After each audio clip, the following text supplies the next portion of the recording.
Oke, berikutnya Bu Yunita akan lanjutkan terkait modifikasi pati setelah asetilasi, substitusi dengan berbagai komponen tadi. Sekarang adalah conversion atau partial cleavage. Jadi conversion ini sebenarnya adalah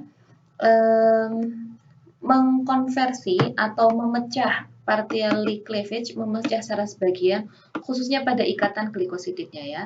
Masih ingat ya, pati di sini kan dari gugus glukosanya, ya saya anggapkan gugus glukosanya. Nah, ini kan dia diikat dengan ikatan glikosidik ya, dengan sesama glukosa lainnya. Nah, partially cleavage ini dia memecah sebagian dari ikatan-ikatan glikosidiknya ini.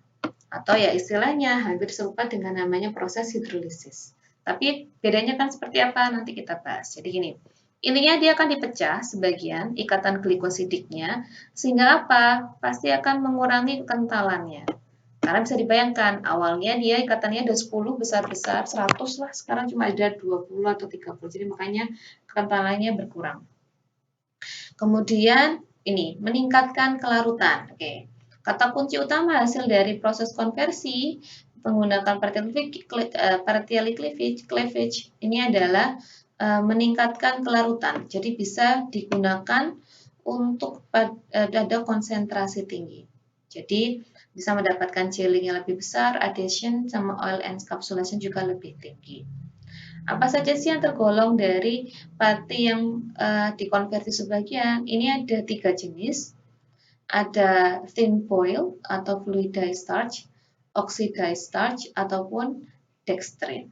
Ini adalah contoh-contoh pati yang dia dimodifikasi dengan dikonversi. Oke, yang pertama adalah fluidity atau thin foil starch, pati yang didikan tipis, thin foil. Jadi di sini biasanya ditambah sama asam, tapi mild, jadi tidak terlalu asam, mild acid. Kemudian ditambahkan di starch slurries at non-gelatinized temperature. Jadi bukan pada suhu tinggi ditambahkan, tapi asamnya ditambahkan pada suhu agak rendah. Banyak kebayang ya kalau hidrolisis itu suhunya pasti tinggi tambah asam putus semua dia, tinggal glukosa. Tapi kalau thin foil itu tadi asamnya sedikit juga di bawah suhu gelatinisasi. Makanya di sini dia akan pecah, tetapi nggak semuanya. Jadi reduce the molecular weight karena tadi ada pecah sebagian, while leaving the crystalline structure of the granule intact. Jadi masih ada struktur kristalinnya. Kemudian the gelatinization temperature of the starch may increase, but the starch kernel doesn't swell. Jadi bisa yang terjadi suhu gelatinisasinya meningkat, tetapi granulanya tidak akan mengembang. Kenapa? Karena udah putus di dalamnya, bisa dibayang ya ada kotak itu granulanya, yang di awalnya tadi yang berupa serabut-serabut besar itu sudah dipotong pendek-pendek. Kalaupun nanti ditambah air, ya suhu gelatinisasinya ada tinggi, tapi nanti dia nggak akan terlalu kental karena ketika air masuk nggak bisa mengembang karena udah kepotong kecil-kecil gitu, nggak lagi mengembang besar seperti sebelumnya. Oke, jadi ini, nah karena glycosidic linkage-nya ini udah terpotong sebagian, makanya di sini pasta viscosity-nya juga jadi lower. Nah, kalau nanti sudah didinginkan, hasilnya akan seperti apa? Akan bentuknya rigid sama opak gel. Jadi nggak terlalu kuat. Emang karena tadi udah nggak besar lagi molekul, dipotong dikit-dikit. Biasanya banyak dipakai untuk cornstarch. Ini tadi di under dry or semi dry condition. Ini proses pembuatannya.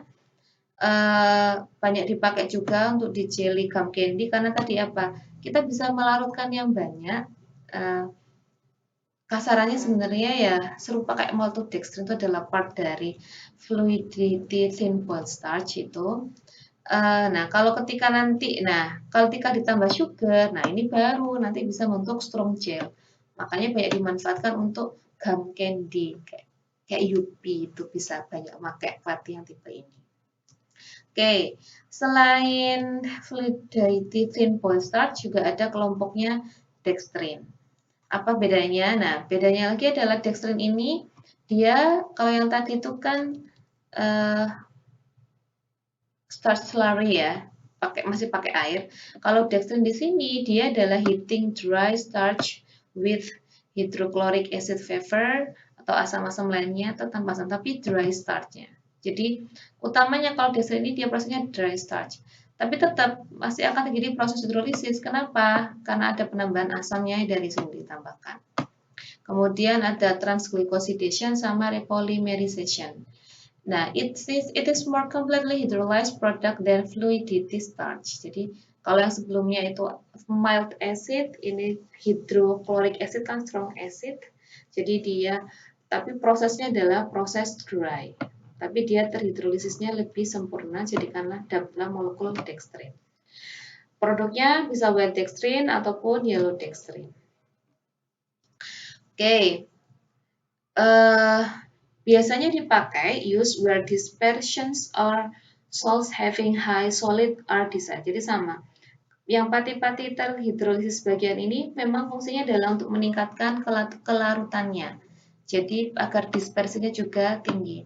Banyak dipakai di manfaatnya di mana? Kalau yang tadi di gum candy tadi yang gum candy, kalau ini banyak dimanfaatnya untuk di coating confectionery.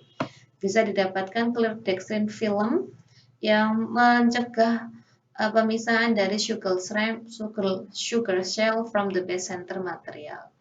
Atau ini, mendapatkan gloss to bakery goods. Masih ingat, jadi kadang-kadang kan permukaannya roti biar ada glossy. Nah, daripada kita pakai lemak, maka yang dipakai biasanya adalah pati apa ini? Di sini adalah pati termodifikasi dalam bentuk ini adalah dextrin. Jadi ini. Atau contoh lainnya adalah yellow dextrin ini atau ya tadi British gum ini dipakai untuk pembawa pada food flavoring, spices, coloran, di mana butuh kelarutan yang cepat di air. Seingat saya dulu tuh sebelumnya ada juga kakak kelas kalian yang bikin kayak mau bubuk instan. Nah, sebenarnya dextrin ini pati yang sudah terpecah-pecah sebagian kecil-kecil tadi kan dia bisa ngikat-ngikat flavor-flavor lain sehingga mudah larut dalam konsentrasi tinggi. Ini fungsi utamanya sebenarnya. Nih, juga nih enkapsulasi pada water insoluble flavoring. Oke. Jadi yang kedua, pati yang dikonversi dengan dipecah ikatan glikosidiknya atau dihidrolisis parsial, biasanya bentuknya adalah berupa fluidity thin pool starch, kalau kelompoknya maltodextrin dan juga dextrin. Fungsinya apa? Untuk meningkatkan kelarutannya. Pemanfaatannya ada di roti dan juga permen. Oke, sebelum masuk oksidasi, saya stop dulu. Terima kasih.